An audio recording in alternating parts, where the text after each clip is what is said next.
நீராறும் கடலொடுத்த நிலமடந்த கெழிலொழுகும்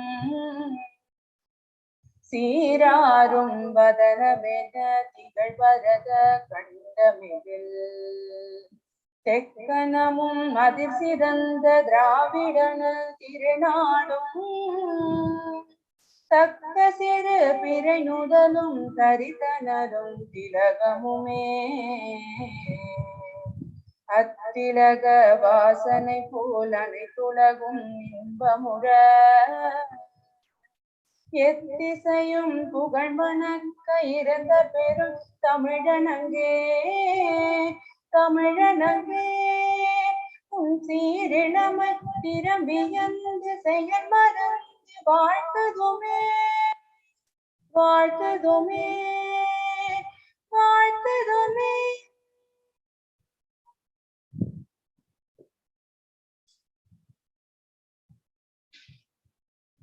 We are in the second day of the FDP and also the second session on the preparation for CSIRNET examination. Without any further delay, let me hand over the session to the resource person. I welcome Mr. N. Pachayappan sir to take over and enlighten the participants with your expertise.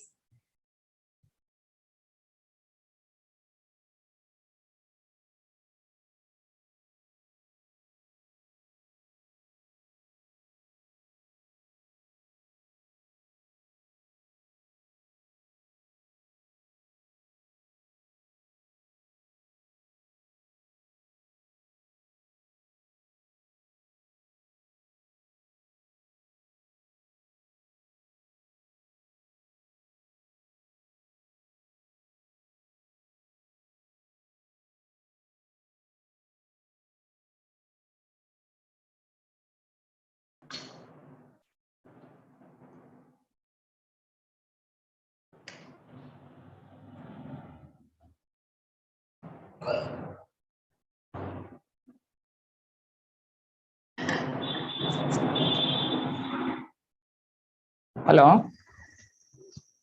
Yes, sir. Madam, can I start the session? Yes, sir. Is there any arrangement board? Everything sir, is fine. okay, sir. Correct, sir.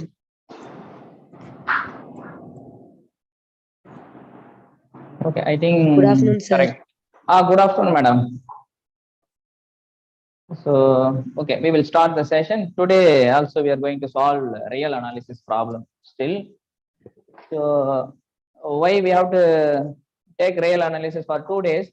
The real analysis course weightage is more compared than other paper. It will be at least each CSIR exams. The real analysis course contains 50 to 60 marks. So therefore, we have to give more weightage, more days for this real analysis course. So today also I am going to solve more real analysis problem. Yesterday they said that they are expecting more and more problems to solve the session here. So I am also ready to solve here today. So any doubt, please ask the chat box. I can reply, or madam, she will explain the problem, then I will answering the questions. Okay, don't hesitate any problems. Whatever you have doubt, you can just put the chat box. Okay, anyway, I will start the problem right now. So the first problem is just, I'll write, wait a second. Where's the chalk piece?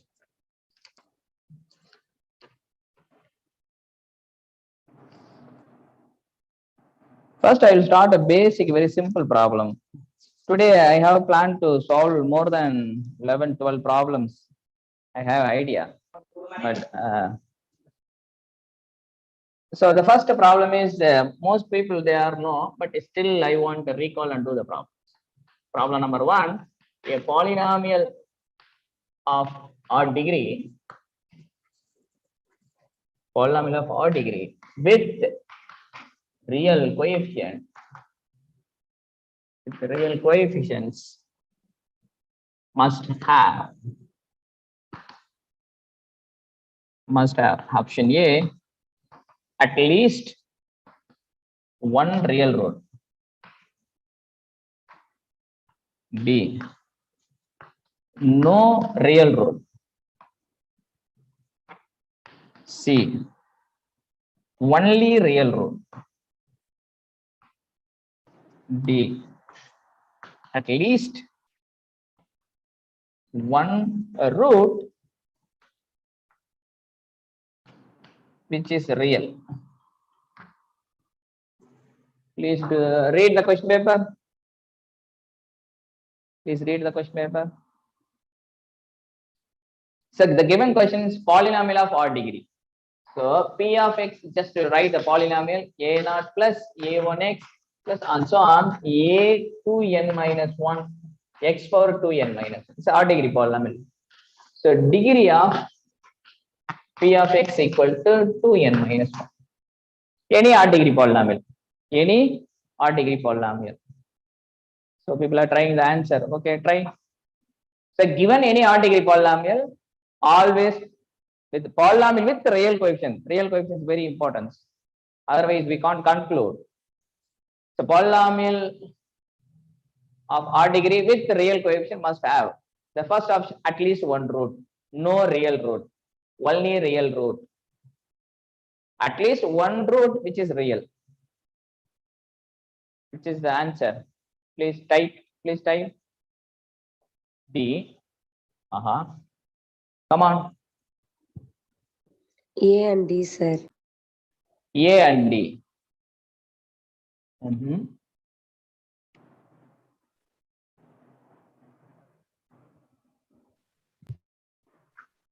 A and D. So, okay, anyway, we have to neglect. So P of x equal to x plus 1 is an odd degree polynomial. What is the root of the odd degree polynomial? P of minus 1 equal to minus 1 plus 1, which is equal to 0. So minus 1 is a root. Minus 1 is a root. So I have a odd degree polynomial which has a real root. But the option B says that you take any odd degree polynomial which has no real root. They said, but this is false. This is not true. This is not true. I have an example. I have counter example. This is an odd degree polynomial which has a real root. The option B says that whenever you have an odd degree polynomial which has no real root, this means, but we have an odd degree polynomial with real.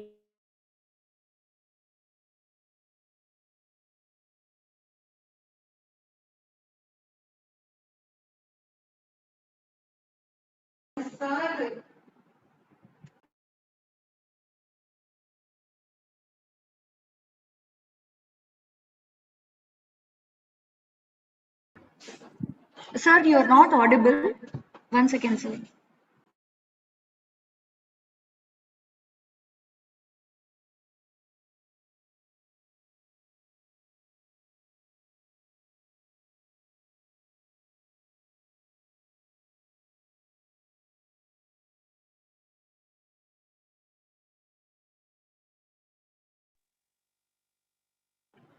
Hello. இது பேசுறதே கேக்குறீமா? இப்ப கேக்குதுப்பா. மத்த என்ன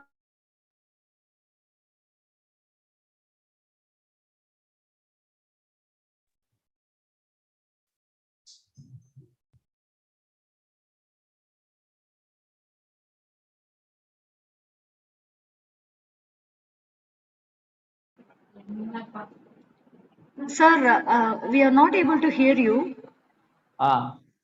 Now we are able to hear you, sir. Okay, madam. I don't know. Is there any technical issue or maybe anyway? If we have this problem, then we can use some other headset also. இப்போ okay வா உங்களுக்கு? Yes, sir. Yes, sir. Okay, madam. Anyway, the option C is also false. False means the statement is any odd degree polynomial. Any odd degree polynomial always has a only real root. The option C says. I'm going to say that option C also false. False means I have to produce an odd degree polynomial which has a real, not only real root, which has a complex root also. If I give such an examples of odd degree polynomial, then option C is false.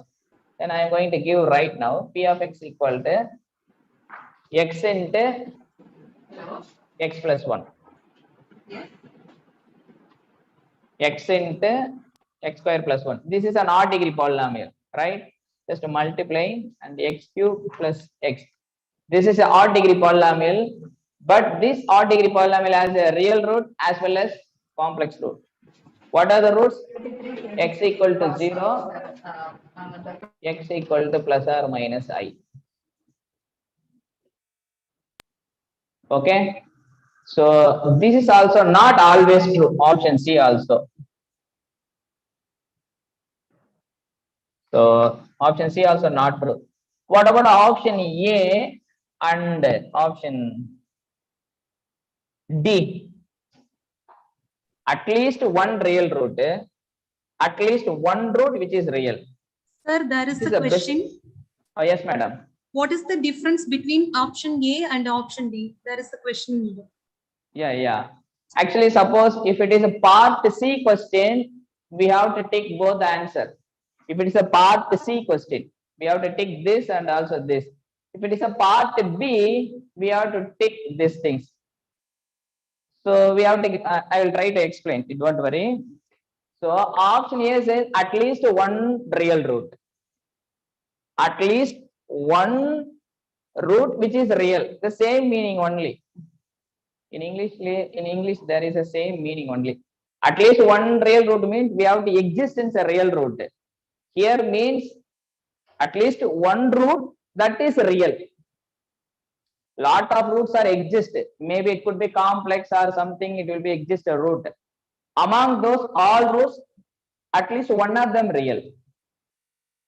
Both are same meaning only. Are you okay? So at least one root which is real. Here means in third odd degree polynomial has odd number of roots. All the roots not necessarily real, but the option C and the option D says that you have a lot of roots in the odd degree polynomial. At least one of them should be real. That is the meaning of that. This says that at least one real root. Both are correct. But when we're giving option A, part B question, we have to give more choice for this. Did you get my point? There is no guarantee for a lot of roots are exist or not. There is a root which is real. Existence, it gives the guarantee for existence. Here you have a lot of roots. Among those roots, one of them, at least one of them real. So Okay, if it is a part C question, you have to take both answer. If it is a part B, my point of view, this is correct. Is it okay? We know the standard result and theorem. Any odd degree polynomial. Yesterday also I said any odd degree polynomial is always on to whose range set is whole real number. So whose range set is whole real number means in the range set contains zero element also.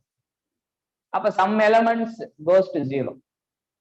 So it has always root. Odd degree polynomial has always roots.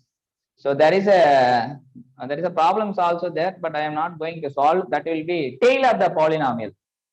So tail of the polynomial is the sense the coefficient an x power n positive and x power n is odd. Then very large x, how it will be behaving. Very negative x, very large negative x, how it will be behaving. So there is some theorem standard problems or techniques are there. From the techniques, we can solve any odd degree polynomial as always at least one root. But I am not going to prove it, but this is everyone know. Any odd degree polynomial has at least one real root. Okay, anyway, is there any doubt? No, Madam, sir. please, is there any question? No question. No, sir. No. Okay. Can I move? Yes, sir. Okay. Okay, madam.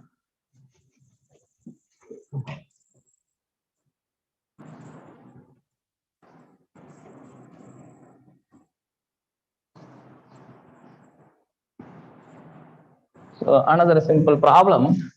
It's a very simple and basic problems. Let f going from x to x such that f of x equal to x for every x in x. Then option A, f is 1 1 and onto. B, f is 1 1 but not onto. Option C, f is onto but not 1 1. Option D, f need not be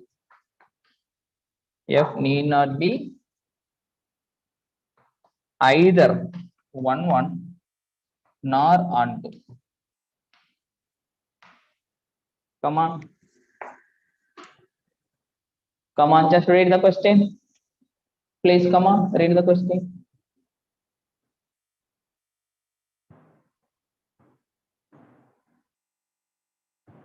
Okay, what is the given? X is some given set. We don't know what is that x, but there is a f function going from x to x. The f has property. What property? F of x equal to identity. What is that meaning? It will be composition. F of x. F, it will be composing twice. First it take value, first given x, it will take f of x, then f takes f of x value.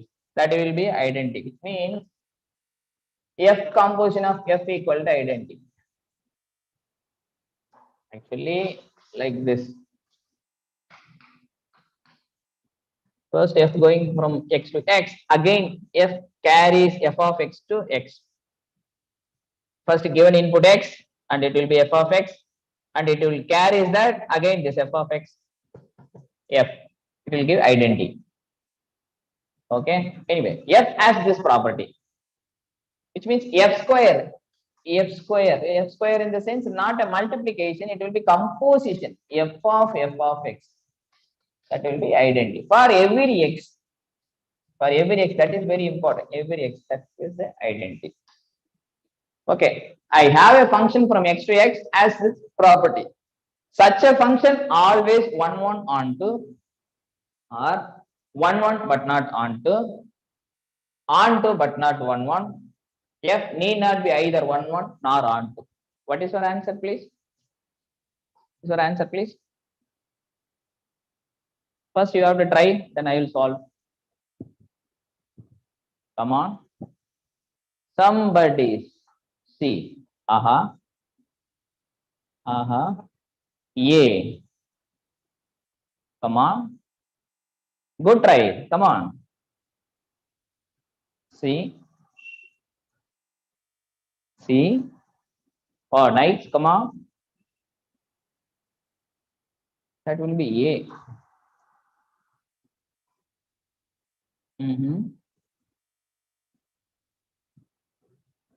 Most of the people, they are doing very correctly.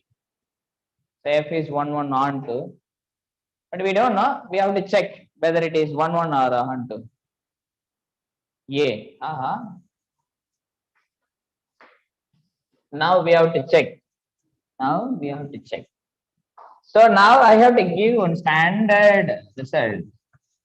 F going from x to y going from x to f, and G composition f equal to identity. If G composition f equal to identity, then f is 1 1 and G is onto. That is a standard result, or it will be very easy, only 1 or 2 line proofs only. Whenever f going from x to y and G going from y to x, then the if G composition f equal to identity, whenever G composition f equal to identity, this always implies f is 1 1 and G is onto. There is a standard result or theorem. If you take any real analysis books, it has this problem. It will be easy, only you have to prove it. Maybe I will do it 1 1, then you can do it the homework onto. Just Just assume that G composition f of x is equal to x for all x. For all x, what is this meaning? G composition f equal to identity. Now I am going to prove it. Just assume that G composition f equal to identity. We have to prove that f is 1 1. Now I am going to prove it f is 1 1. Then you can take homework G is onto. So how to prove 1 1? F of x is equal to f of y. Actually, f is 1 1. If and only if, what is the definition? F of x equal to f of y, which implies x equal to y. This is 1 1 definition. Okay. Now I take f of x equal to f of y. What is our claim? X equal to y. Now we have to operate both sides G ka G. What is this definition? G composition of x equal to G composition of y. What is this meaning given? G composition of x equal to x. Given x, output also x. X. Y means y. So f of x equal to f of y implies x equal to y. Where we using hypothesis here? Both side I am acting G and both side. I am acting both side in G. So what is our moral of the story? Whenever G composition f equal to identity, which implies always f is 1 1. This is the standard theorem. Just I proved one side f is 1 1. Now you have to take G's onto. In the homework, you have to assume that G composition f equal to identity. Prove it G is on. G is on to means you take element in the x, you have to find the element in here, then G composition f equal to that element. Just you take element x1 in capital X, you have to find x2 in here. G composition of f of x2 equal to x1. You have to prove. Okay, anyway, you take our result. Anyway, fine. Here our problem here, f composition of f of x equal to identity, which means f composition of f of x is equal to x. According to that theorem, this implies that this f is 1 1. Similarly, this is onto. So similarly, the same f onto. So now f is 1 1 according to that theorem. F is 1 1. Also here G, consider here G function. How here G acting the same thing here, f also acting. F is also onto. Now f is both. F is 1 1 and onto. So this means that f is bijective. F is bijective. So here, so therefore, whenever f going from x to x, f has this property, that function should be 1 1 always onto. So therefore, the option A is true. So remaining option, all of them are false. Is there any question? Is there any question? Madam, please, is there any question? No, sir. No one asking. Yes, sir. Okay. Okay. Madam, this explanation is okay for you, or are you expecting more? Yes, sir, it's clear. Okay, madam.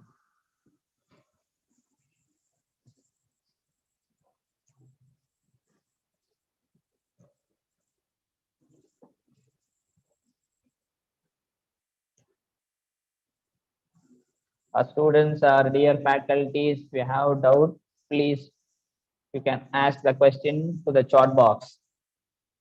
Madam will explain.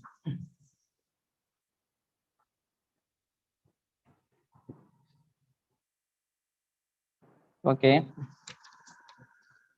Another one more easy problem. Okay, anyway, I will do it. Third problem, the sum of the series. Simple calculation problem. 1 plus 2 by 2 factorial, 1 plus 2 plus 3 by 3 factorial, so on, equals what? E, option B, E by 2, option C, 3 by 2 times of E. Option D, 1 plus E by 2.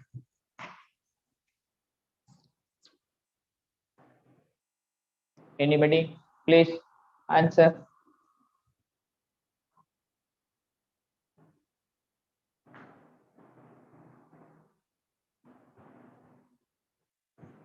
Anybody? What is the answer?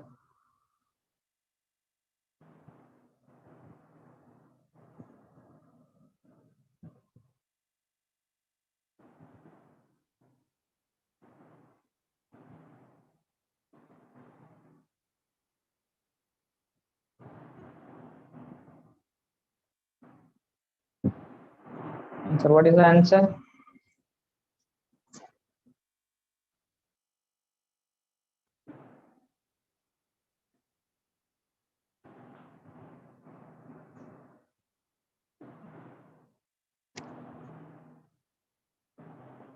Try. First you have to try.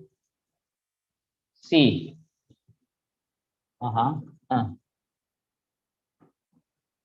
D.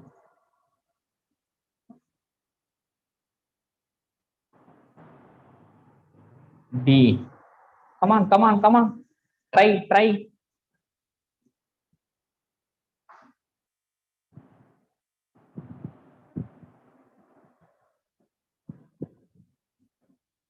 C. No.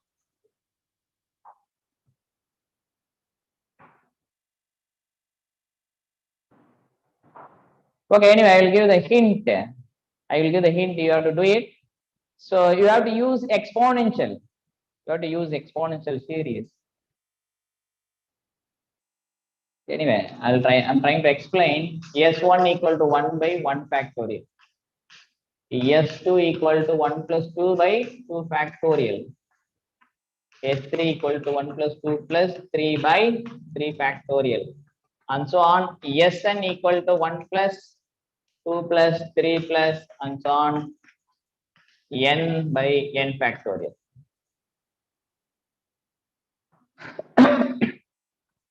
Now the question asking summation Sn n equal to 1 to infinity. This means S1 plus S2 plus S3 plus S4 plus and so on. What is your S1? S1 means 1 by 1 factorial. What is your S2? 1 plus 2 by 2 factorial. S3 1 plus 2 plus 3 by 3 factorial. So on. Okay. Now I am going to write or Sn. It is very simple. N into n plus 1 by 2 into n factorial.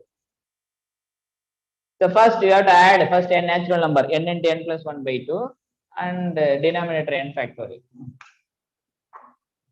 Now Sn is simply n into n plus 1 by 2 into n factorial. This is your Sn. Now corresponding Sn equal to n equal to 1 to infinity. N equal to 1 to infinity. N into n plus 1 of this form. If you know the value, just you can write. This is the question they will be asking. Did you getting my point? Just I am rewriting the problems. That's all. Is it correct? Okay, how to solve? What is the answer? N and n plus 1 by n factorial.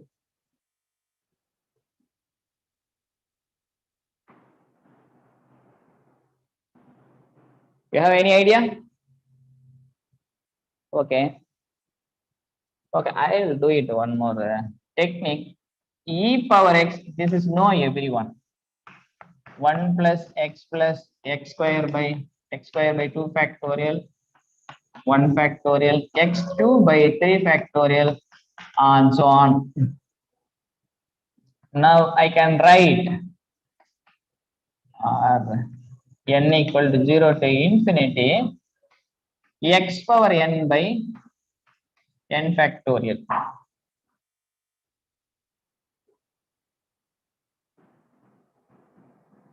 Is it correct?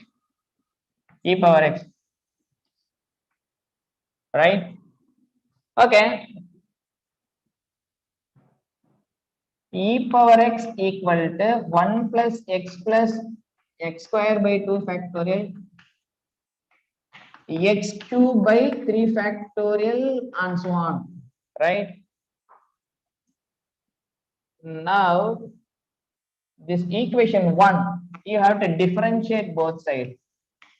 Differentiate both sides. What happens if you're going to differentiate means e power x, left hand side e power x, when you differentiate e power x, just e power x. E power x, what about this?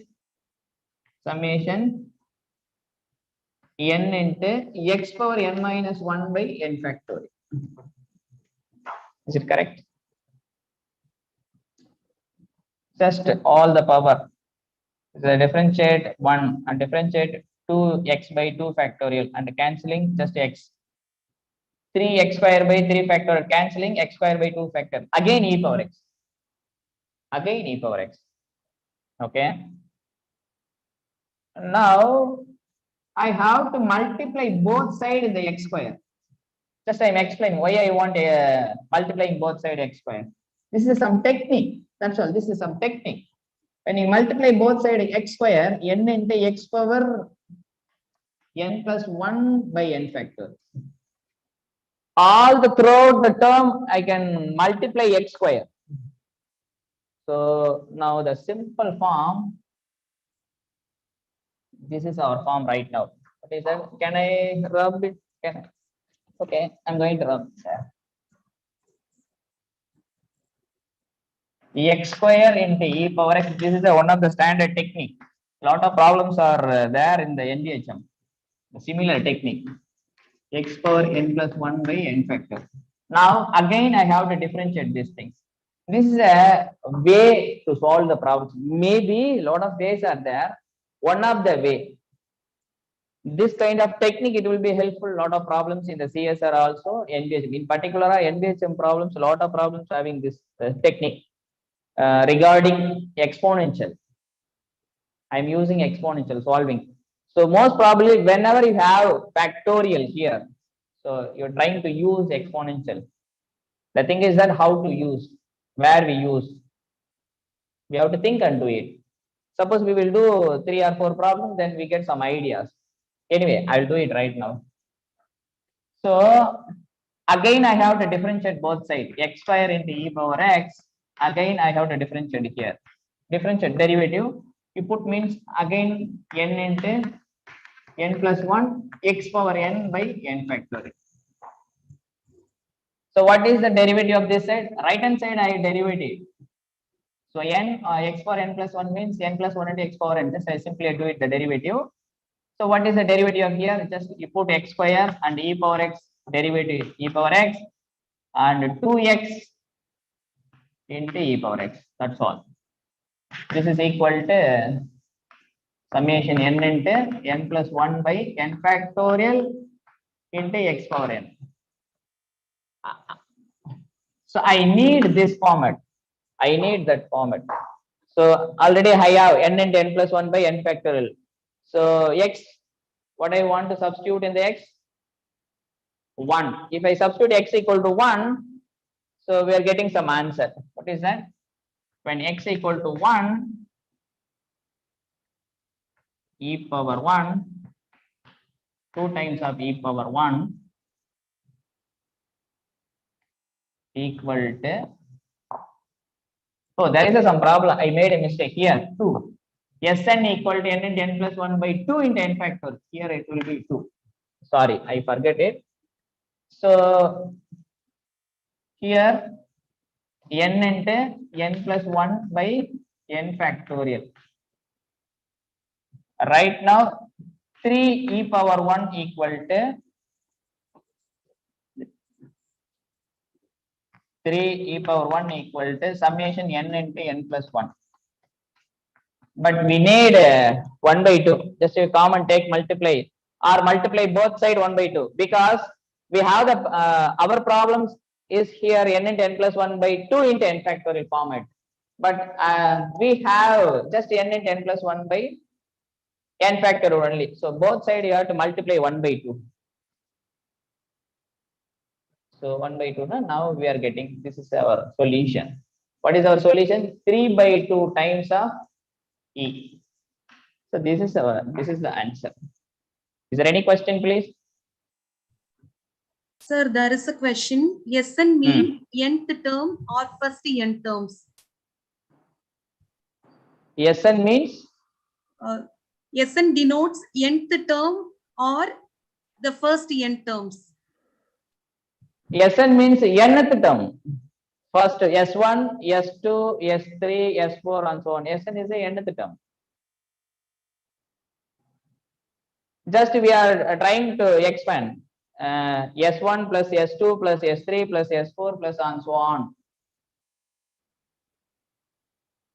Instead of Sn, I can replace this. That's all. That's nothing, right? So instead of Sn, I can replace Sn as the first n natural number we are adding, right? Sn equal to 1 plus 2 plus 3 plus nth term by n factorial. Just I write n into n plus 1 by 2 into n factorial. That's all. This is our Sn. You put S1 here, you get the value. S2, this value. S3 and this value and so on. Sn is the nth term. Nth term, that's all. Not a partial sum. Are you okay, madam? Yes, sir. Okay. Can I move? So the answer is C. Overall, put answer C. That's the correct answer. But anyway, some people they are say D answer or B answer, A answer. They are trying. That's all. We are trying first time. It could be right or wrong. Doesn't matter. Just trying is very important for to learn mathematics. Okay. Anyway, fine. Now I have to do some other problems. So the one thing I want to remember here, wherever you see n factorial, you're trying to use that problem involves exponential. That problem involves exponential. You have to do it. Okay, fine. So another simple problem.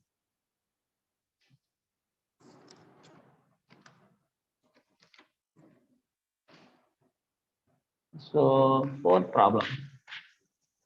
Which of the following subsets of Rn is compact?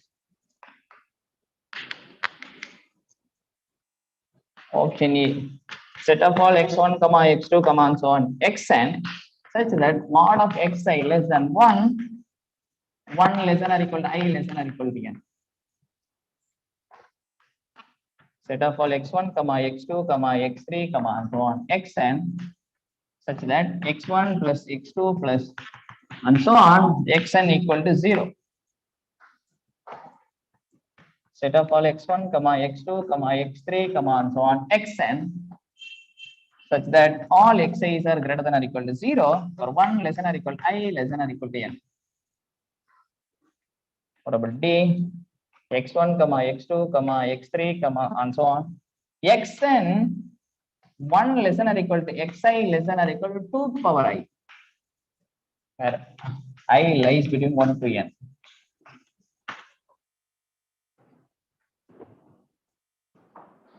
Please, what is your answer? Just to read the problem.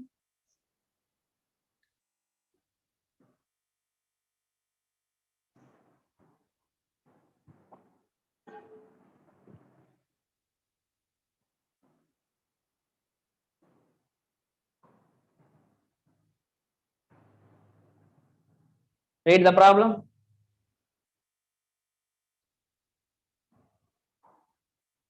So what is the question? Which are the following subsets of Rn is compact? Without saying any metric, you can assume that always usual metric. This question does not mention any metric, discrete or usual or some lot of metrics are there now. So there's nothing to mention. Without mentioning any metric, we can assume that the metric is usual metric. What is the usual metric? Euclidean metric.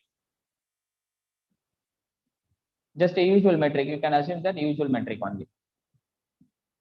Okay. Anyway, fine. What is the first option A? Set of all n tuples. Set of all n tuples. Where are we taking here?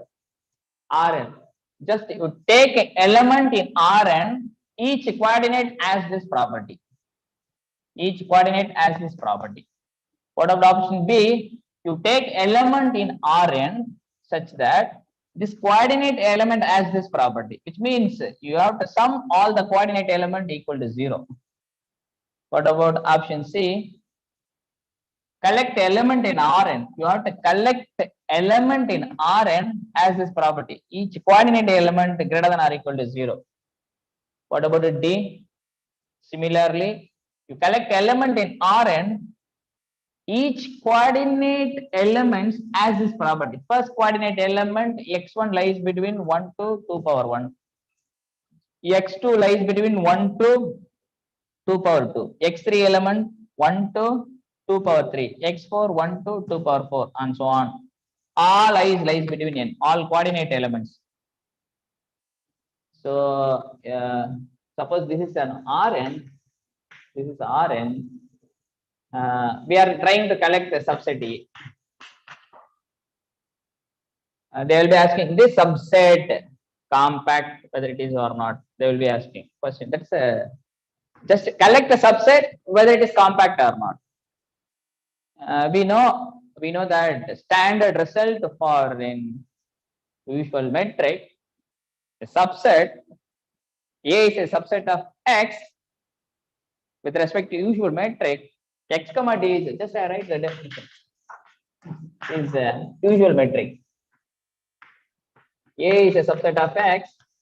A is compact if and only if A is closed and bounded. But generally, compact means every open cover has a finite subcover. Given any open cover, among the open cover, we have to find a finite number of subcover which cover the X itself. That is the definition of compact. But which is this definition is equivalent to this statement in the usual metric only, not for discrete metric or some other metrics are there, right? So every open cover has a finite subcover. That is the definition of compact. So every open cover has a finite subcover. The statement which is equivalent to the usual metric, which is equivalent in the usual metric sense, the set is only closed and bounded. That is enough. If you getting my point, usual metric, any subset we are going to say compact, that subset should be closed and bounded only for usual metric.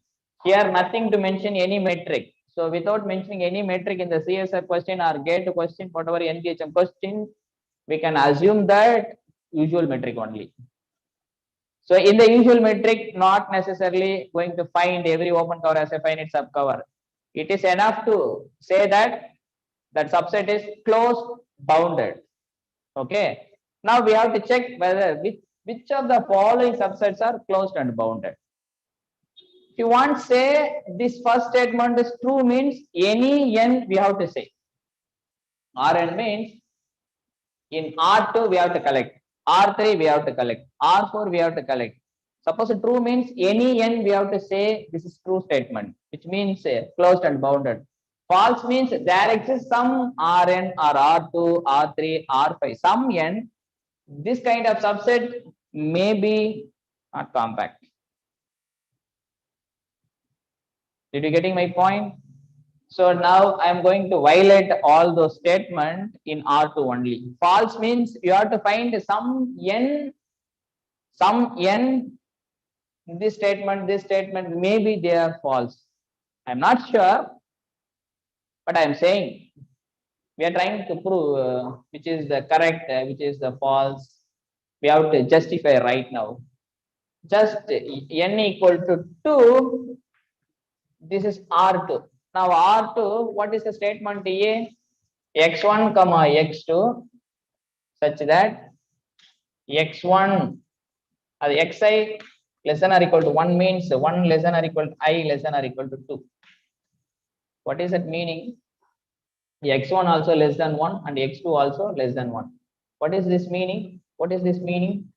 Mod of x1 less than 1 and the mod of x2 also less than 1. That's all. So how it will be look like in R2 plane?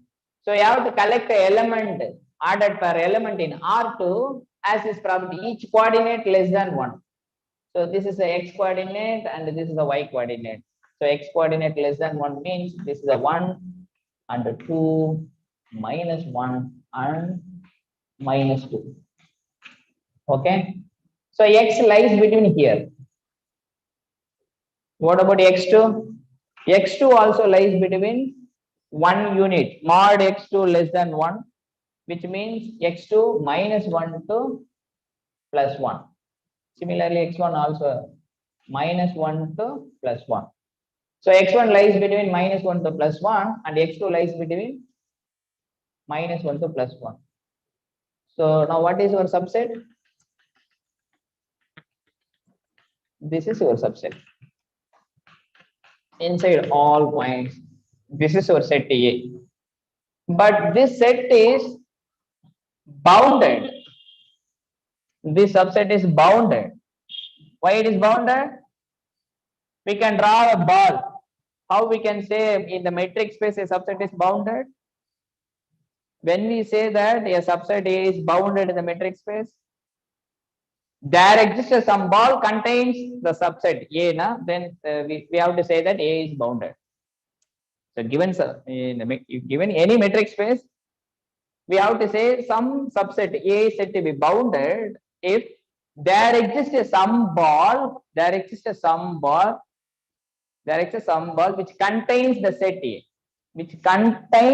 A, okay, that is for boundedness in the metric space. Here we have to draw a ball. We can able to draw the ball contains this set, therefore this subset is bounded. What about closed? This is not closed. Why it is not closed? Why it is not closed? Just this is a diagram.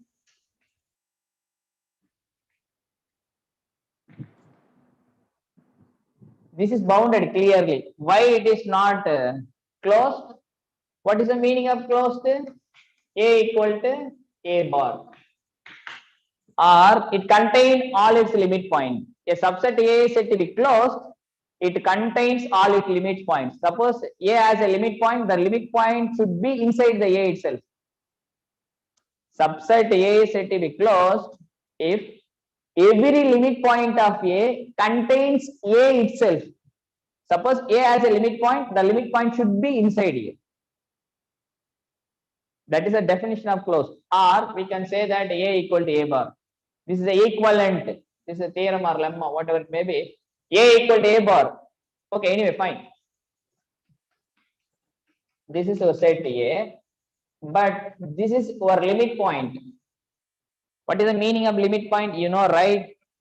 The limit point, when we say that a point is said to be limit point of the set A point X is said to be limit point of A.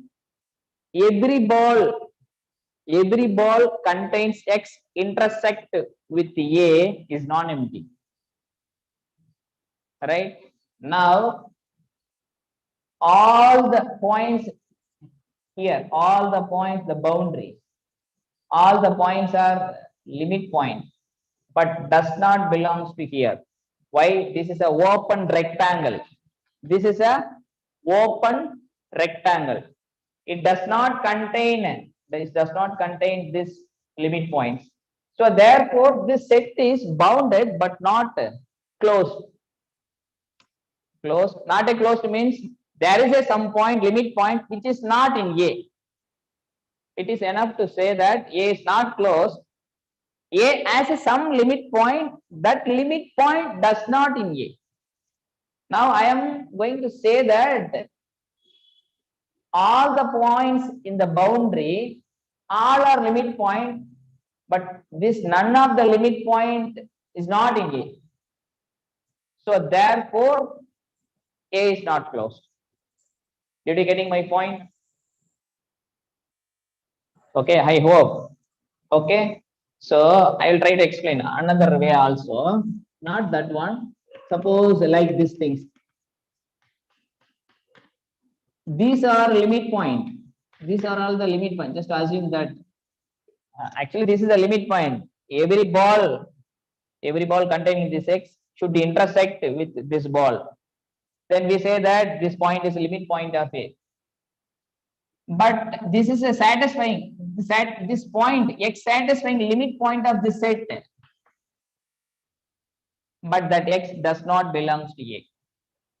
A has some limit point which is not in the set A, capital A. So therefore, A is not a closed.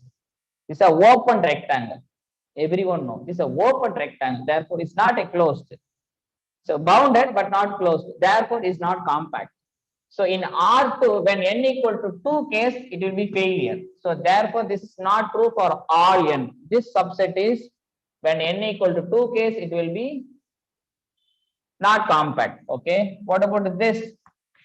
What about this? Just write the set. Madam, is there any question?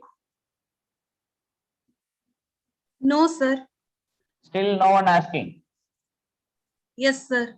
Okay, madam. When n equal to 2 case, x1 comma x2 such that x1 plus x2 equal to 0. What is this meaning? x1 equal to minus x2. So where is that point? Just you write instead of x comma y, you can write y equal to minus x or x equal to minus y. So this line, this is a line passing through origin. I am drawing very bad diagram. This is your set B. When n equal to 2 case, all the lines, this is a infinite length line, straight line. This is closed but not bounded. This line is not bounded. Why is not bounded? No ball contains the whole line. Therefore, this line is unbounded. This line is unbounded. Therefore, it's not compact. Compact means A is compact if and only if A is closed and bounded. But it's satisfying closed but not bounded. So therefore, this is not compact. This is not compact. What about this third one? What about in third one? In R2, same. In R2. In third one, when n equal to 2, R2, x1 comma x2 such that x1 greater than or equal to 0, x2 also greater than or equal to 0. What is a geometric technique? First coordinate also greater than or equal to 0, second coordinate also greater than or equal to 0. So what is that? First quadrant. x1 is positive in the sense right half plane. x2 also greater than 0 means upper half plane. Right half plane, upper half plane. Both are combining first coordinate only. This coordinate. First, not first coordinate, first quadrant. This is the first quadrant. The set C is the first quadrant, satisfying. x1 greater than or equal to 0, x2 greater than or equal to 0. You collect all those points. Where is that point? Where the points lies? In the first quadrant. The first quadrant. Clearly, we know the first quadrant is not bounded. Why? No ball contains all first quadrant element. So therefore, this is an unbounded set. First quadrant is unbounded. We can't able to find a ball, that ball completely containing first quadrant. We can't able to such a ball. So therefore, the first quadrant is unbounded. So therefore, it is not compact. Compact means if and only if A is closed and bounded with respect to usual metric only. You have to always remember that usual metric only. So therefore, is not compact. Is not compact. We have give counter example for in R2. All first three options are violated in n equal to 2 case. What about the fourth one? What about fourth one? The fourth one, each coordinate bounded. Each coordinate bounded. Okay, anyway, in R2, just draw the diagram. In R2, just I am showing R2, R3, R4. Then we have to say that any Rn. In R2, x1 less than or equal to x1 lies between 1 to 2. What about x2? When you put x2, 2 power 2. Okay, 1 to 2 power 2 means 4. Right? 2 power 2 means 4. So how it will be look like? X1 lies between 1 to 2. X2 lies between 1 to 4. Like this is 1 and this is 4. So this is our set in R2. What about R3? In R3 it is a rectangle. In R3, rectangle cuboid. In Rn, parallelepiped. In generally we say that, but I'm not. Each side, one side it will be smaller, some other side height will be very high. Compare just see here. This base is less number of length, but height is height 1 to 4. This is a 1 to 2. This is a closed and bounded set. How we can draw? We can able to draw a ball given any set. We can always able to find some ball which contains this kind of set. This is, I'm not going to prove it right now, but I can say something, then you have to do it. Each coordinate closed, finite union of closed set is closed, and each coordinate is bounded. Finite union of bounded set is bounded. I'm saying some different technique. I'm not going to prove it. So we have to think about this Rn is a function. Each coordinate is closed, and each coordinate is also bounded. So we have to take element as its property that said should be closed and bounded. According to this theorem, A is compact if and only if A is closed and bounded. So therefore, the option D is true. I didn't prove it, but just I am saying roughly. This is a part B questions. At least one answer it will be true. In the part B questions, in the exam hall, suppose in the exam halls, you have 3 negation for option A, B, and C. In the 4th option, not necessarily going to work it. Just a ticket. Why? Part B, we need to answering one option only. 3 option we are violating, but the 4th option not going to check or not going to prove it. We don't want proof. Okay. 3 options are false. So 4th one automatically it will be true. Just you have to guess it and tick it. That's all. Okay. Anyway, this question answer is D only correct answer. Remaining 3 A, B, C are false. Okay. Is there any question, madam?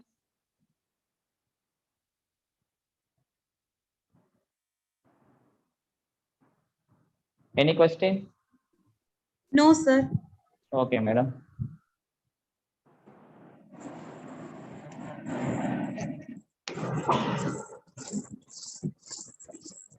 Madam, this explanation is okay, or I want giving more explanation? It's enough, sir. Okay, no one commanding. Yes, sir. Okay, madam. Okay, remaining questions are very simple only. Let for each n greater than or equal to 1, Cn be the open disk in R2 with center at the point n comma 0 and the radius radius equal to n, then C equal to union of Cn, where n greater than or equal to 1 is what?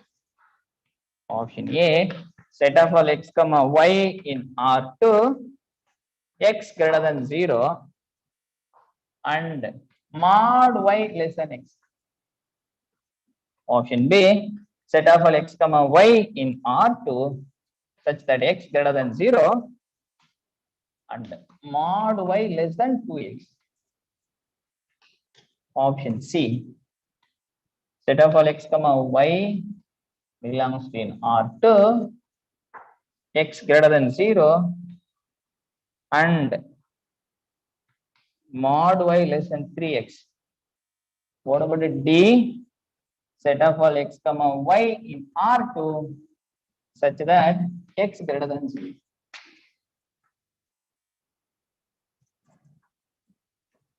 What is your answer, please? Just read the question.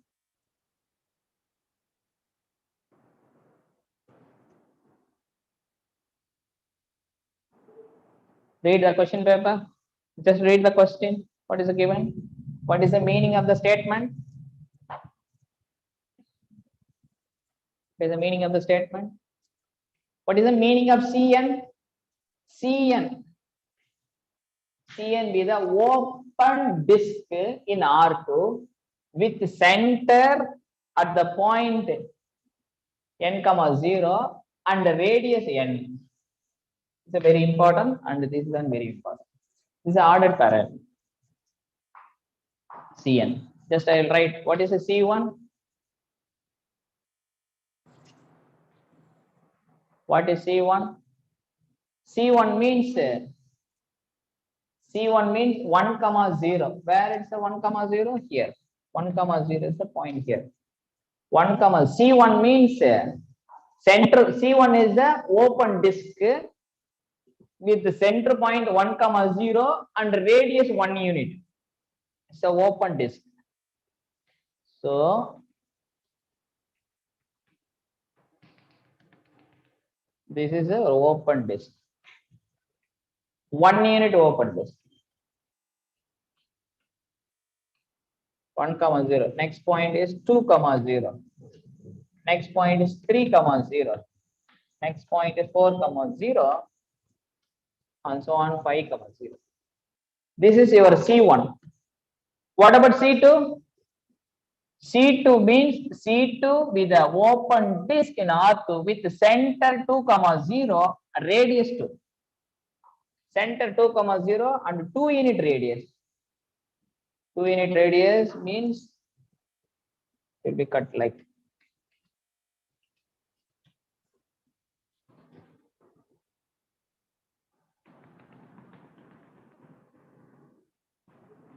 this is center point. Okay, this is a 2 unit radius. Now this is your C2, the whole thing. This will be C2. This is a C1 and next in the C2. What about C3? C3 be a open disk in R2, 3 comma 0 center point and radius 3. Now this is your center point and you have to go 3 unit. 3 unit. Okay. Now 3 unit means here. Now you have to draw the very bad drawing. You can adjust like this. This is your C3 open disk, not crossing a y-axis. It will be like a little bit touching. Now this is your C3. This is right now your C3. Okay. The question asking what is the union of Cn where n greater than or equal to 1. That is your C set. The C set is equal to which are the following. That is a question. Right? Right? This is y-axis. What is your guessing? What is your guessing? When Cn, n is very large, large and large, it will be covering the right half plane. Correct? When one C3 up to cover right like this, C4 some extra, C5 other than that. When Cn, when n is very large, and you take all the union, this diagram showing that under large and large n, it becomes covering the right half plane. It covers the right half plane. But locally, the C set, C equal to union of Cn, it covers the right half plane. Right? So the C is equal to which among?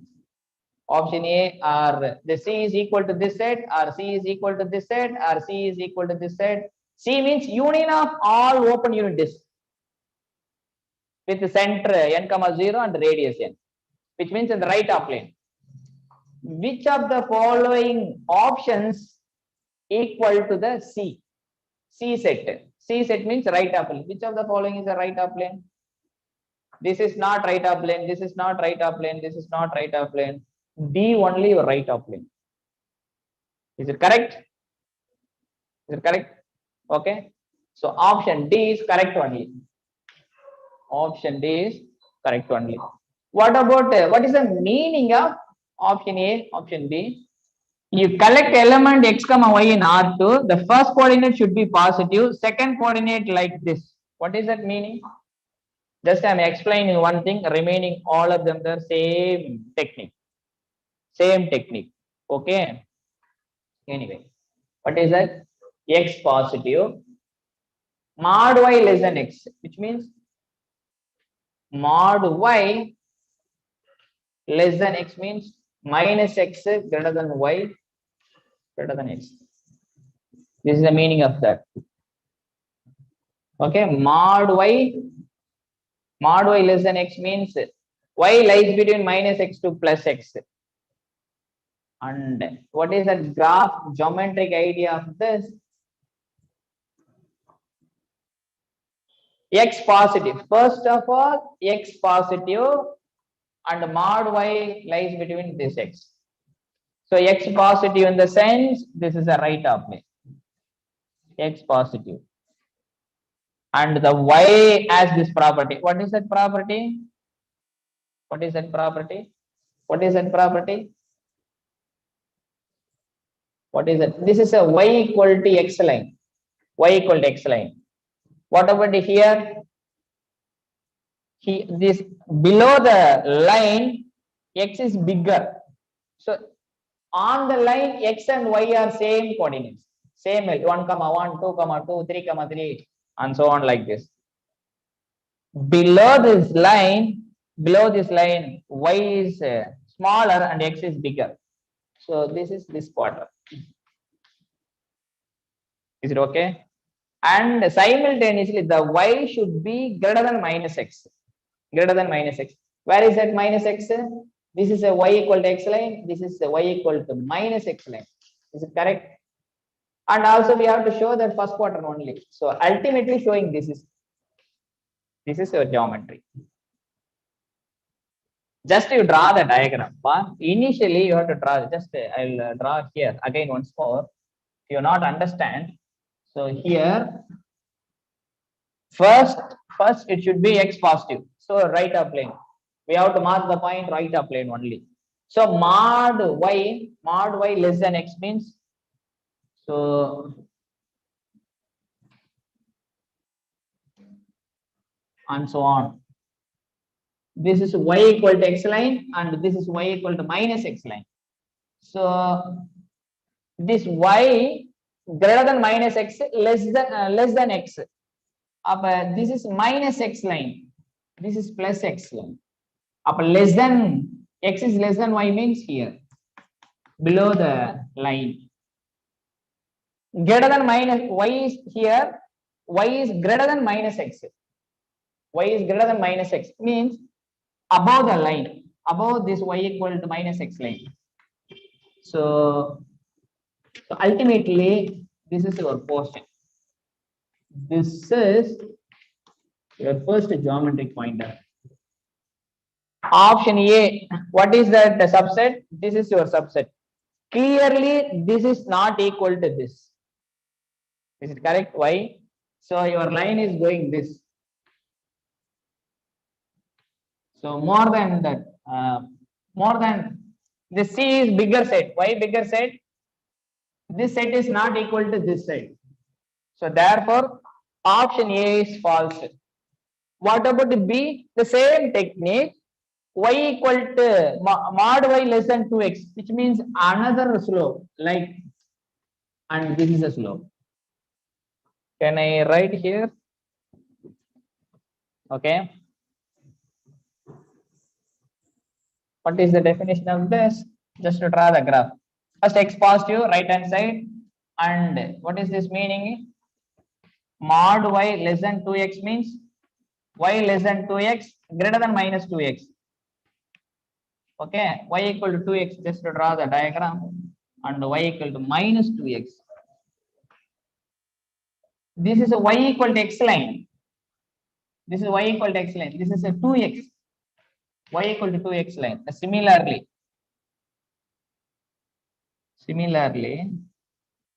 this is y equal to minus x line. In the minus 2x line, y equal. Now here, option C or option B, x positive and y lies between minus 2x to plus 2x. So this is your set. Even though this set also not equal to this set, right? Okay, the 2x line, it could be like this.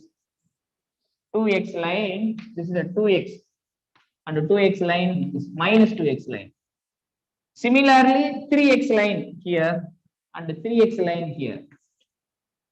So 3x in the option C option, that is also not equal.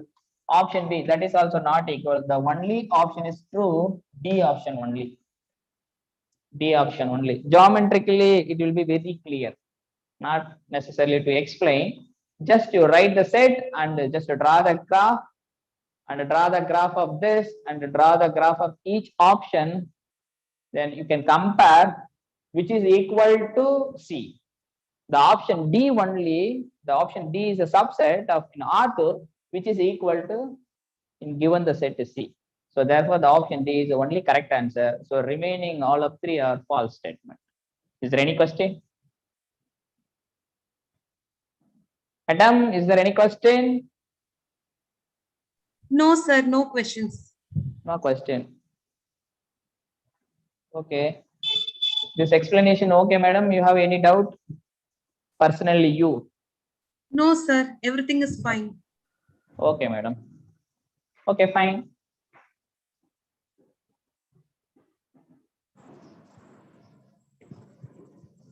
All of them they understood. Why no one asking any question?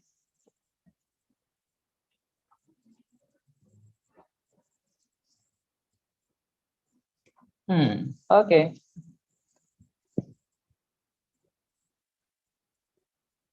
No, Mary madam, you don't have any question?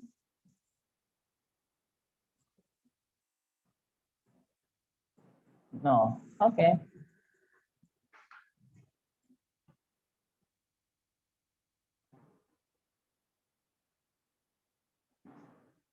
Another one more problem.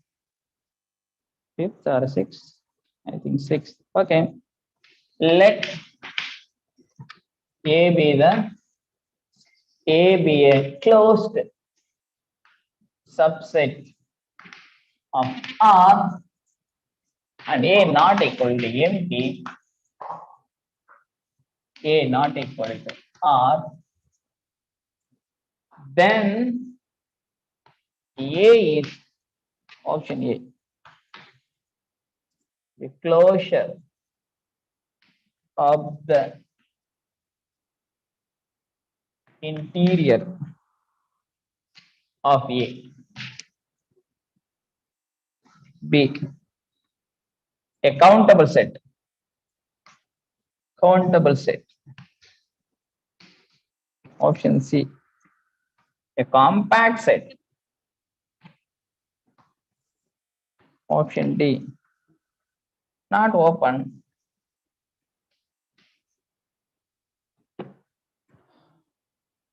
Please read the statement. Please read the statement.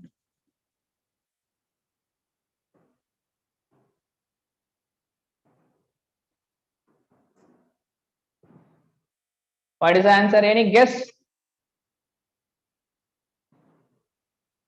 Any guess? C. Any guess, please? Please come on. Sangeeta. D. Aha. Hindu. Yes. Bhuvneshwari. D. Sarguru. D. Aha. Someone Hindi. It will be Vishali. D. Wow, nice.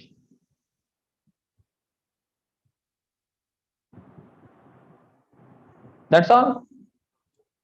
What about others? AD. Muhammad Yasina. D. Wow, very good, madam. Sujata. D. Come on. So a lot of people tried. Good, nice.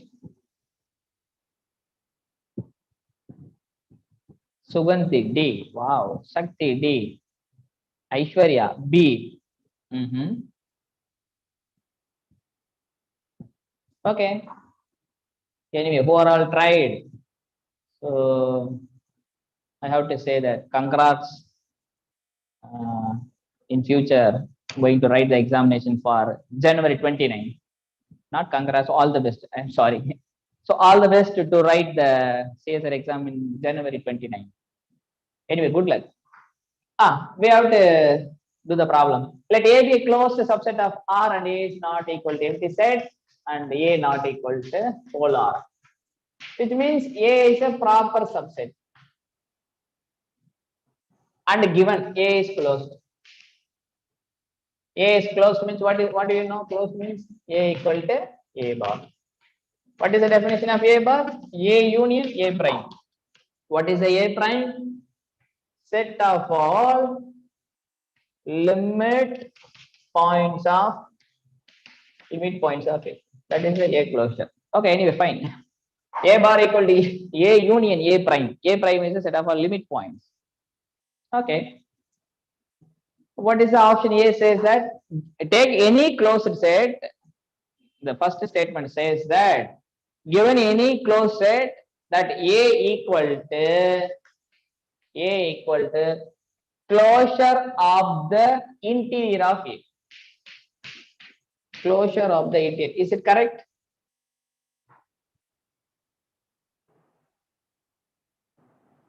This is the correct or closure of the interior? Which is the correct?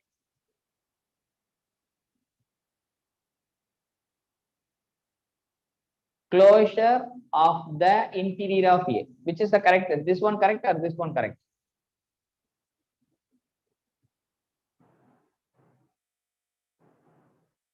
First one correct. First one.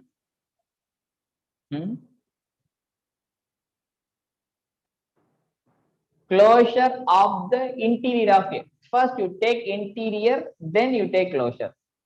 So this is the correct, this is not correct. Okay, anyway, fine. They said that you take any closed set as this property. First option says that. The first option says, what is the meaning of first option says that you take any closed sets in R as this property. The first option says. Second option says that you take any closed set in R which is always countable. Third option says that you take any closed set which is always compact. Fourth option says that A is closed, that is not an open. So most of the people, they said answer is D only. So we have to check each option. Suppose the first statement is you have to feel false. You have to find some closed set in R which is not satisfying this property. If have such a kind of an set closed in R, the first option is false. Can you give any example? A equal to just 1 comma 2. Just 1 comma 2. A has only finite number of elements in R, and also here there doesn't mention any metric. Without mentioning any metric, you can always assume that the metric is usual. The metric is usual metric only. So here also there nothing to mention any metric. So we can assume that R comma D is a usual metric. In the usual metric, A is a closed set. Another one more things I want to remember. Whenever you talk about open, closed, interior, exterior, boundary, limit point, limit, open, closed, all those concepts are involving only metric. Without metric, we can't say anything. Suppose someone asking, if you go somewhere in the college interview or somewhere, so they will be asking whether the subset is closed or not. First, you should ask with respect to what metric the set is closed. So when we talk about closed and open, it depends the metric. The set A, some with respect to some metric, it will be closed. Some other metric need not be closed. Okay. So what I want to say that, so wherever you talk about open set or closed set, boundary or interior, exterior, always there is a metric. Without metric, we can't say anything. There is a metric. But here, nothing to mention any metric. So without mentioning any metric, we can always assume that usual metric. R comma usual metric. Usual metric means just absolute value metric. D of x comma y equal to modulus of x minus y. That is the usual metric. Here, x equal to our set R, and the metric is D of x comma y equal to modulus of x minus y. This is our usual metric in R. Okay, anyway, fine. In usual metric, every singletons are open.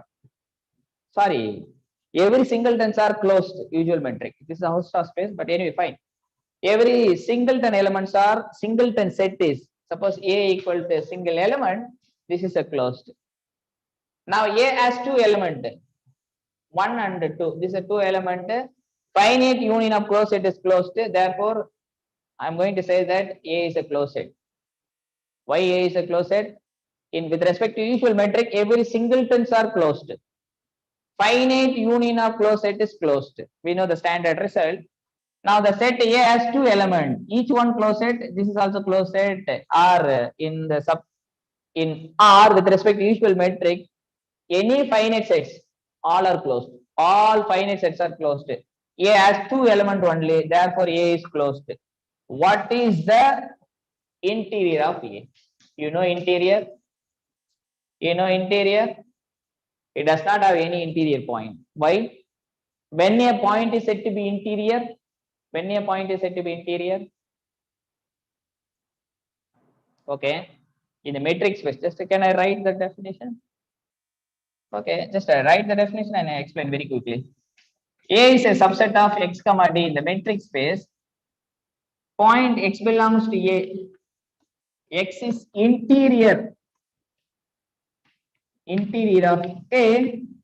If there exists a R greater than 0, ball of x comma R completely containing it.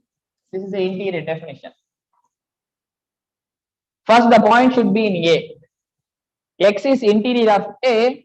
There exists a ball, there exists a radius greater than 0, ball of x comma R completely contains A. Then we say that point X is interior. Okay. Now, in our A has only 2 points. It does not have any interior point. Why? In R, 0, 1 and 2. This is only our set. No interior point. Why? Now we have to draw any ball. In the usual metric, ball is only open type, open ball like this. This ball not completely contained here.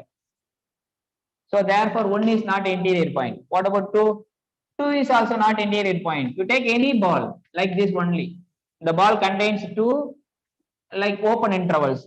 This open interval contains uncountably many points. This open interval does not contain completely in A. So therefore 2 is also not interior point. No points are interior. So therefore this interior of A equal to empty. Now interior of closure equals also empty. Empty set you take closure also just empty only. Empty set does not have any point. Therefore, whose closure equal to nothing. Empty set also both open and closed, right? Both and open and closed. A is closed now, A equal to A bar, right? A equal to A bar closed now. So this is a closed set, empty set. So empty bar equal to empty. So what I'm going to say that interior of the closure equal to empty only. But our A is, the question is this A equal to this condition, whether the A has this property. No, I have an A set A equal to 1, 2. This A not equal to this A does not satisfy this property, and clearly this is a closed set, closed subset of R2.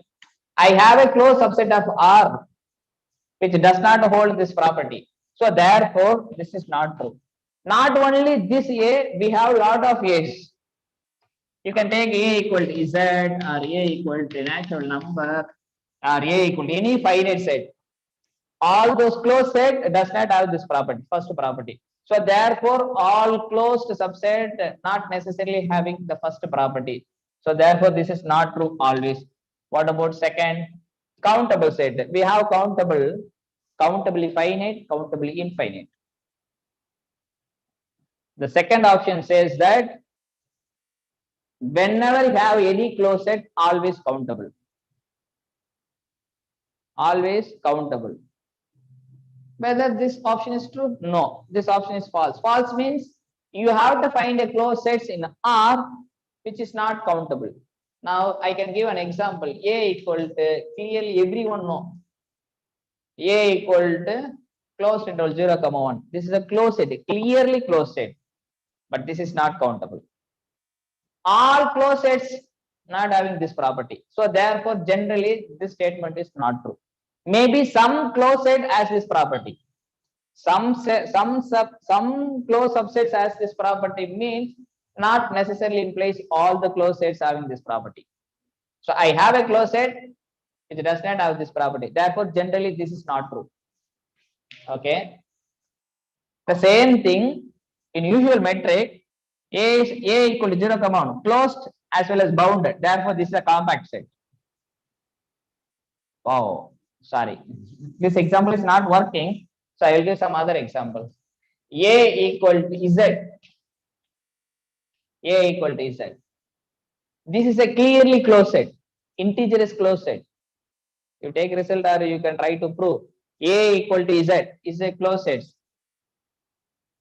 This is a closed set, but it is not compact. The option C is that whenever you have a closed set, that closed set always compact. The option C is that like that.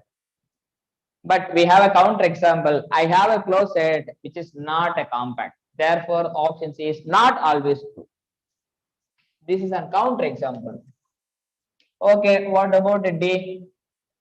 So 3 options are we are violating. What about 4? 4th automatically it will be true. Not necessarily going to prove it in the exam point of view. Just you are neglecting 3 options. So automatically 4th one it will be true only. Just you tick it 4th one. So how to A closed set, A is not an open set. Just simply saying this is a term. Given A is closed, we are saying that A is not open set. The closed set, how they are saying, not an open set. Not an open set implies that always not necessarily closed set. Not an open set implies, not an open set means A is closed.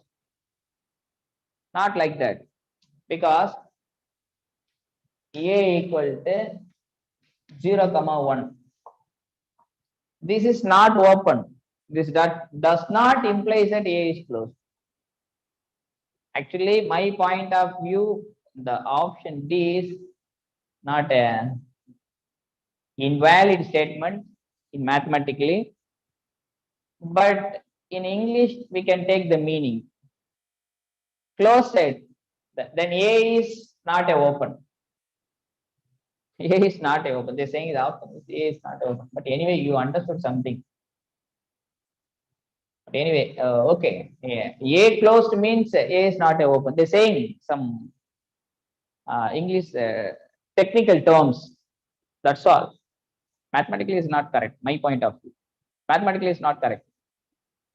A is not open means A could be not necessarily closed set. Here I have an example. I am also going to say this set also not open, but the A is not in place like this. But I am not confusing anything. Three options are violating. Fourth option, obviously it will be true only. A is closed means A is not open. That's all. Just simply you can take. That's all. Okay. Anyway, fine. Option D only correct. Madam, is there any question? No, sir. Why, madam? Today no one asking any question.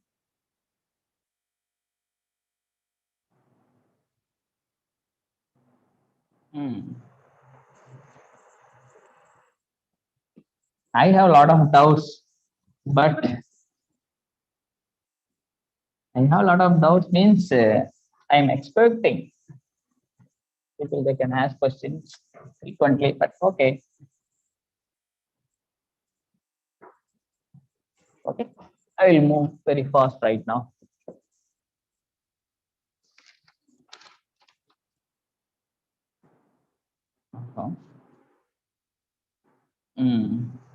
Another one more, just a simple technique problem. 7th or 8th, I don't know. Anyway, limit n tends to infinity, 1 by root n, 1 by root 2 plus root 4, 1 by root 4 plus root 6, 1 by 2 times of root n plus 2n plus 2.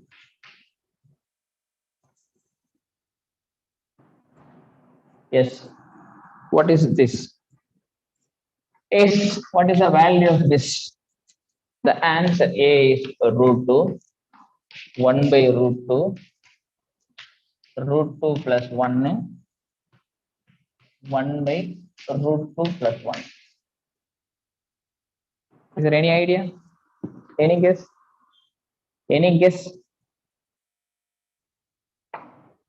Any guess what is your answer, please? It's a very simple basic problem.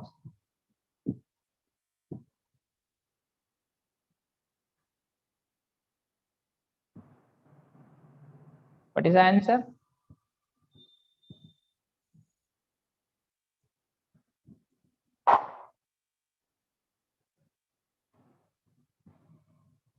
B. B. Oh. Good. Good. They are very clever. They done the problem very quickly. Sangeeta. B. Come on.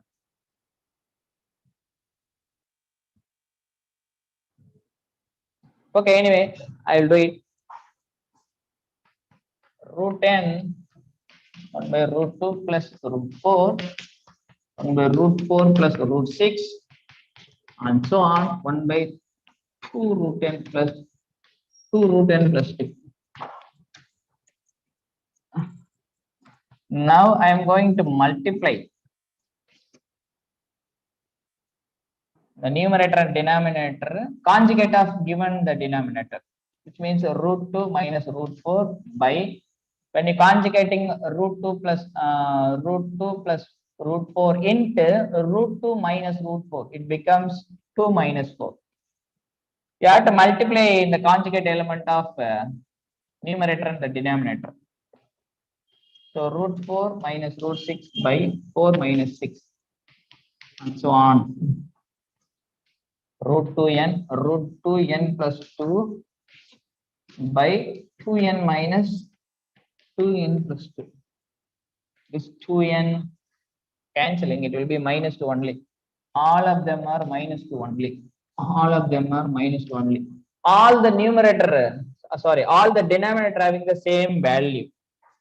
So therefore I can write root n. So root 2 minus root 4 plus root 4 minus root 6. All the denominator having minus 2, minus 2, minus 2. Just you take a common value minus 1 by 2.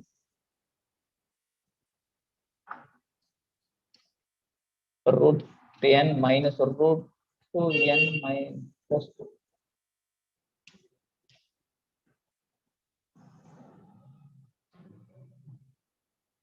So root 4, no, root 4 minus root 4, root 6 minus root 6, and so on will be cancelling. So finally you got 1 by root 10 into root 2 minus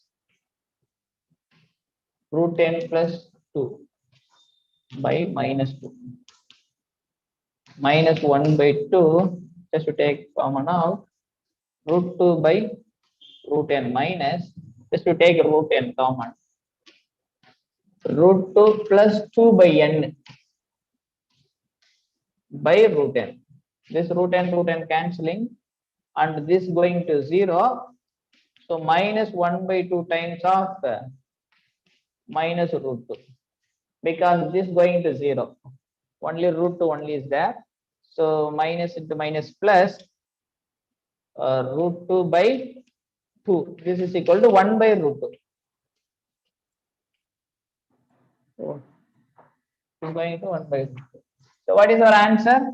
The answer is B only. Is there any question?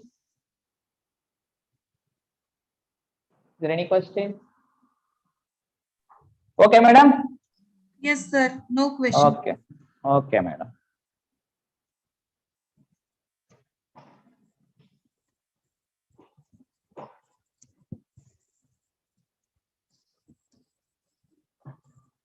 Now next we have to do some geometrical problems. So another one more very interesting problem. So let f going from R to R be twice continuously. This is the continuously, I am writing very shortly. Continuously differentiable function with f of 0 equal to f of 1 equal to f prime of 0 equal to 0. Then f double prime, second derivative, f double prime is the 0 function b. F double prime of 0 is 0. Option C. F double prime of x equal to 0 for some x belongs to 0, 1. Option D. F double prime never vanishes.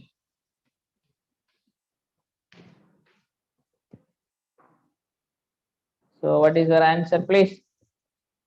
Just read the question.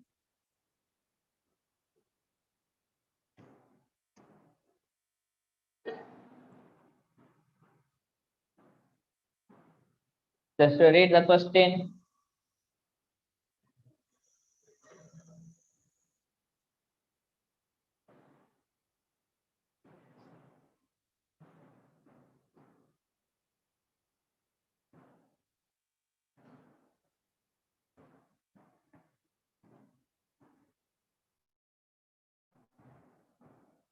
Please read the question.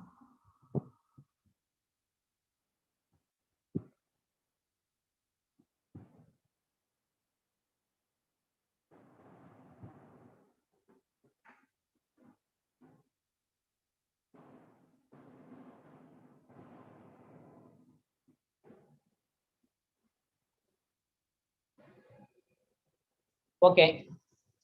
So I'll explain what is the meaning of that question. Somebody see. Okay. Try. Come on, try.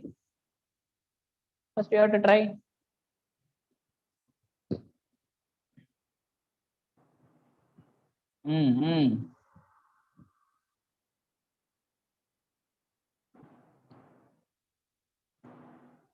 Okay.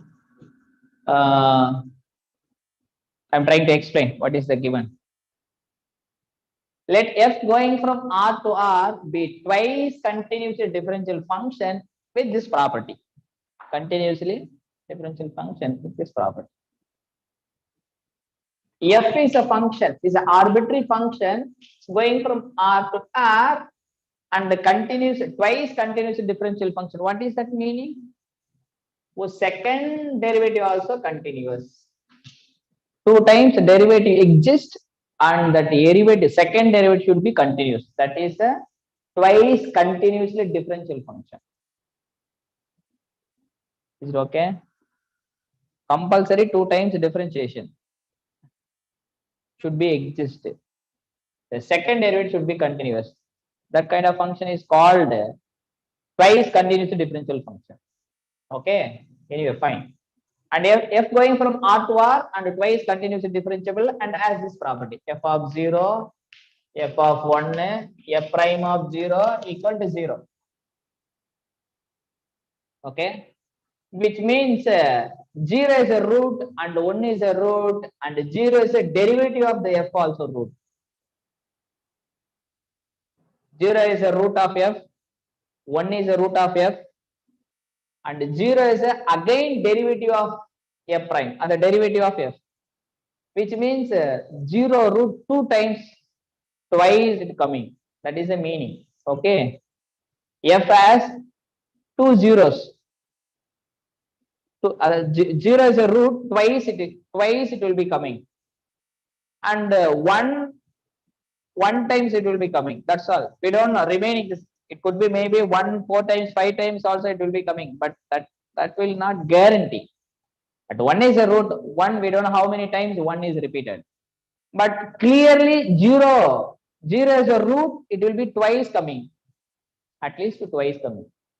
Okay, anyway, fine. So everybody know that Rolle's theorem. Rolle's theorem. What is the Rolle's theorem? What is that Rolle's theorem? F is continuous. F is continuous on A comma B. Point number 1. F is differentiable on open interval A comma B. Third, f of A equal to f of B equal to 0. Then there exists some C in A comma B such that f prime of C equal to 0. That is the mean. F prime of C equal to 0. Rolle's theorem saying the statement f is continuous on the closed interval A comma B, f is differentiable on the open interval A comma B, f of A equal to f of B equal to 0. Then the three hypothesis implies that there exists a point C belongs to A comma B such that f prime of C equal to 0. That is a Rolle's theorem statement. Okay, here f is continuous in R to R, which implies that f is continuous on 0 to 1. So f is continuous all R. In particular, the subset also in the subset also f is continuous. F is continuous everywhere. In particular, f is continuous 0 to 1. F is continuous on 0 to 1. Okay. F is differentiable. F is twice continuous differentiable. In the sense, f is in particular f is differentiable on open interval 0, 1. Third, f of 0 equal to f of 1 equal to 0. Given f of 0 equal to f of 1 equal to 0. By Rolle's theorem, there exists C1 or some C1 belongs to 0 comma 1 such that f prime of C1 equal to 0. It's a guarantee, that Rolle's theorem guarantee. So from that two hypotheses, according to Rolle's theorem, there is a some point C1 lies between 0 to 1, lies between 0 to 1 such that f prime of C1 equal to 0. Now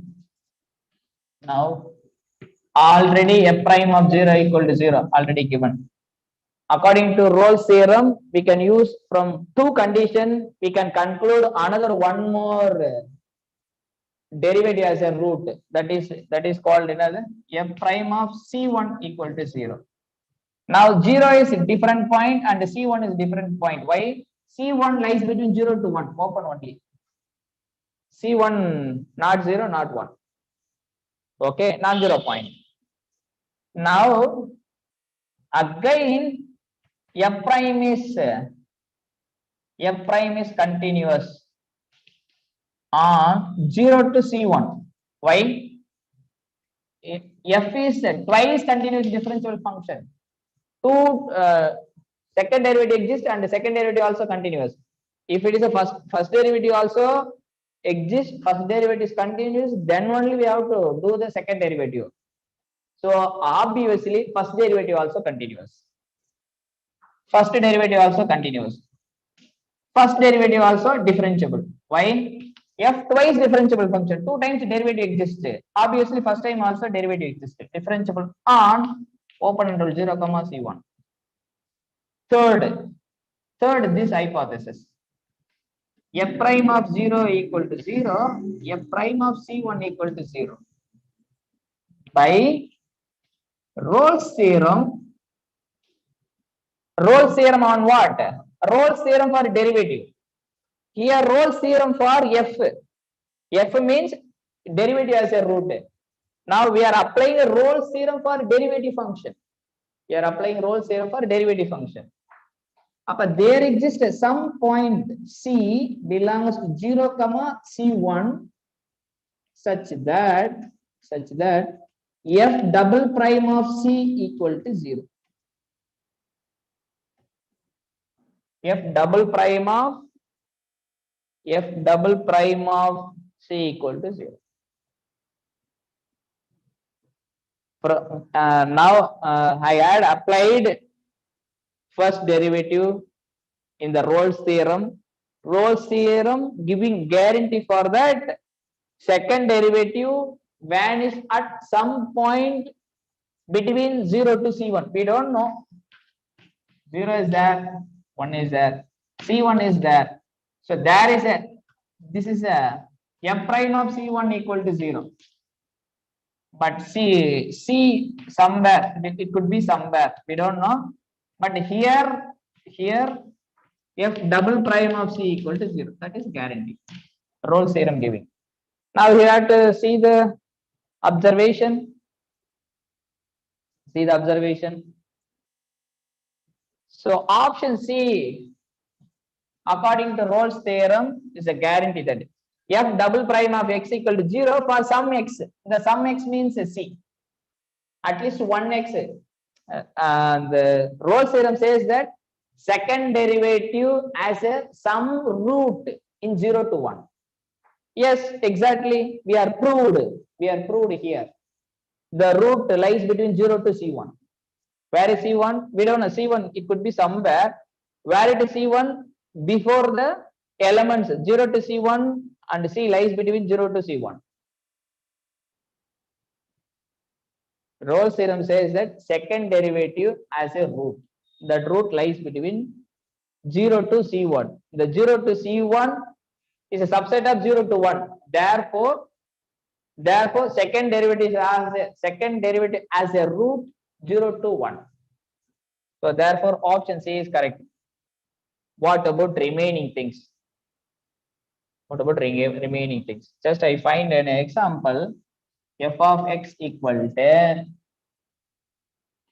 0 2 times root. Just I put x square and x minus 1.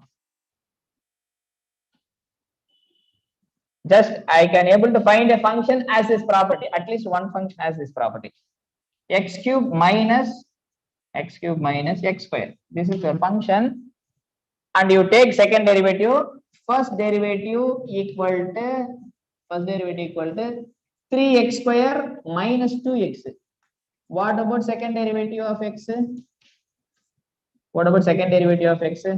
6x minus 2. This is your second derivative. I have a twice continuously differential function as this property, all the property. But this function, not a zero function. The second derivative, I have a non-zero function. This says that whenever as this property, always second derivative should be vanishing. Second derivative should be zero function. They say that. What is that meaning? Second derivative equal to zero function. This is not true. Why? I have a function as this property that is not a zero function, the second derivative. So therefore option 1 is false. Option B says that the second derivative function at zero value is 0. What is this meaning? This meaning, this says that f double prime of 0 equal to 0. F double prime of 0 equal to 0. So now I have a function as all this property, but second derivative, when you put 0, only minus 2, not satisfying this property. So therefore B also false. And option D says that second derivative never vanishing, but second derivative vanishing where x equal to 3. X equal to 3. No. Where it will be vanishing second derivative? 1 by 3. X equal to 1 by 3. But the second derivative in the D option says that whenever f has this property, continuous twice differentiable and this property, this always implies the D option. No. I have a function twice continuous differentiable as well as this property, but this second derivative vanishing at x equal to 1 by 3. At x equal to 1 by 3. Therefore, option D also not true. Not always. So therefore, the only always true statement guarantee giving that Rolle's theorem. This is an application of Rolle's theorem. This problem. Is there any question? It's application of Rolle's theorem. Is there any question? No, sir. No. Okay. Can I do, madam, another one more problem? Yes, sir. Simple problem only I will do it because we have time only 5 minutes. Is correct, madam? 6 minutes more, sir. Okay, madam. It's enough.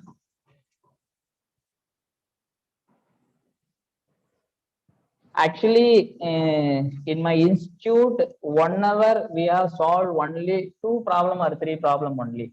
Very detailed and depth explanation with in our mother tongue. So, but here we are solving more than 4 or 5 problems per hour. But anyway, this is the 10th problem. It's a simple problem. Limit n tends to infinity. 1 minus 1 by n square. But anyway, people they are using no problem for me. They could understand nothing. Is equals 1 and b equal to e power minus 1 by 2, c equal to e power minus 2, d e power minus 1. Which is the correct one? Just I do it. So limit n tends to infinity. Just rewrite 1 n into 1 minus n into 1 plus n whole power n. Now limit n tends to infinity. A plus b into a minus b. A square minus b square. Just I am explaining. That's all. A minus b into a plus b. 1 minus 1 by n square. The same thing. Okay.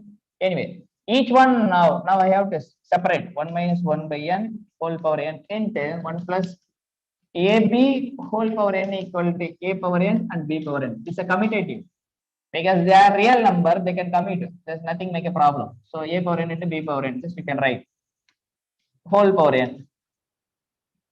Now limit n tends to infinity a and b n exist if and only if If and only if limit A separately we have to exist. Otherwise, we can't able to split. Each one separately exists, then this limit is equal to this limit. Here limit n tends to infinity. 1 minus 1 by n whole power n into limit n tends to infinity. 1 plus 1 by n whole power n. If the limit exists separately, it will be exist. This is equal to e power minus 1, and this limit equal to e power 1. This is equal to e power minus 1 plus 1 equal to e power 0, which is equal to 1. So what is the general limit of limit n tends to infinity? 1 plus a by n whole power n. This is equal to e power a. Using these things, we can prove it. So the answer is a only. The answer is a only. Okay, last remaining, how many minutes are there, madam? 3 minutes more, sir. Okay, madam, enough. Just I will do another one more problem. So a lot of important problems are there. Okay. So let f going from R to R be a monotone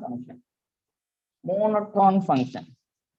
Then f has no discontinuous. Option B. F has only finitely many discontinuous. Option C is there that f can have at most countably many discontinuous.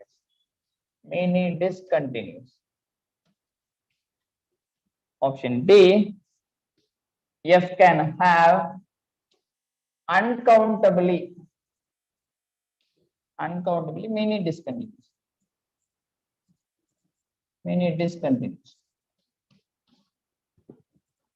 Come on.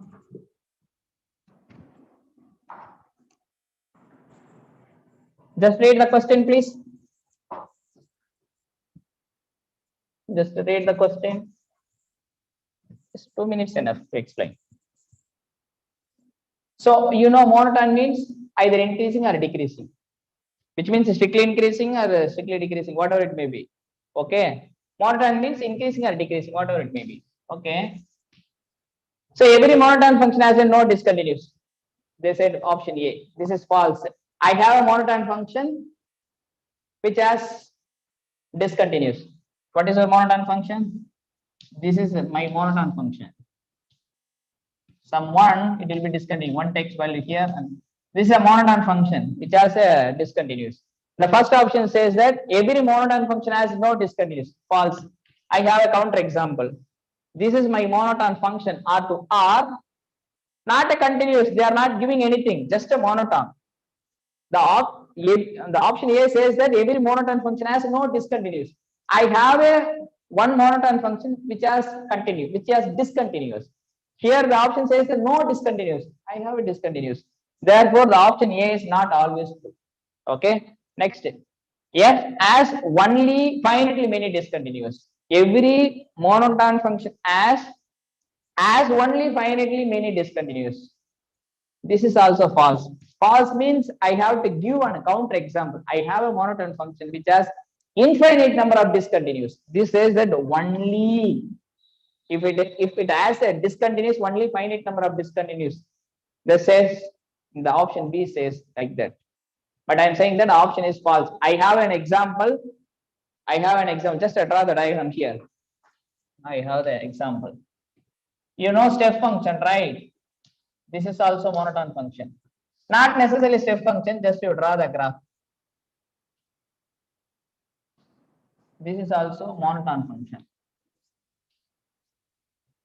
Every integer 1, it will be discontinuous. 2 discontinuous.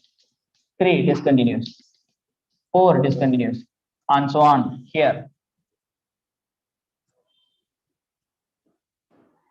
0 discontinuous. -1 discontinuous. minus root discontinuous, and so on.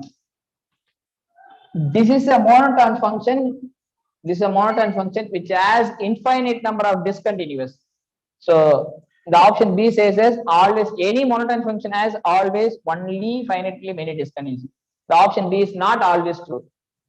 What about option C and D? There is a result. Every monotone function, if it is as a discontinuous, only at most countably, not only at most countably, countable number of discontinuous allowed. There is a theorem. F is a monotone function. Every monotone function, if it has a discontinuous, that discontinuous number of points, it could be at most countable.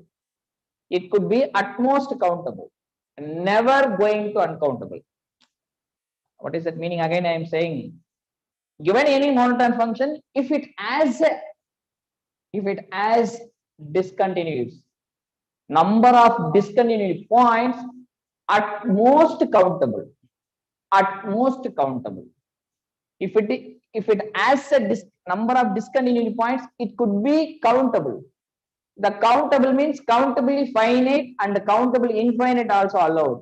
Never going to number of discontinuous points, never going to uncountable number of points. So therefore, F can have uncountably many points. No such a function exists. No such a monotone function exists. There is a standard theorem. This is a statement of the standard theorem. Every monotone function has at most a countable many discontinuous. This is a theorem. I am not going to prove it. According to the theorem statement, directly they are giving. Therefore, option C is true. Once option C is true, option D automatically it will be false. Okay. Anyway, fine. The time is run out. Anyway, thank you. Madam, is there any question? No, sir. Students have any question? Okay, madam. Can I close the session? Or I won't take? Yes, sir. I sincerely thank Mr. N. Pachiyappan, the resource person of the just concluded session, for handling this session in a very interesting manner. I am sure that the participants would have greatly benefited. Thank you, sir, once again for your valuable contribution. With this, we come to the end of day 2 of this FDP. We request the participants to practice what they have learned in today's session. Further, I would like to add that tomorrow we'll see more interesting problems. Kindly do not miss the session. Now, I request the participants to fill in the feedback forms using the link posted in the chat box.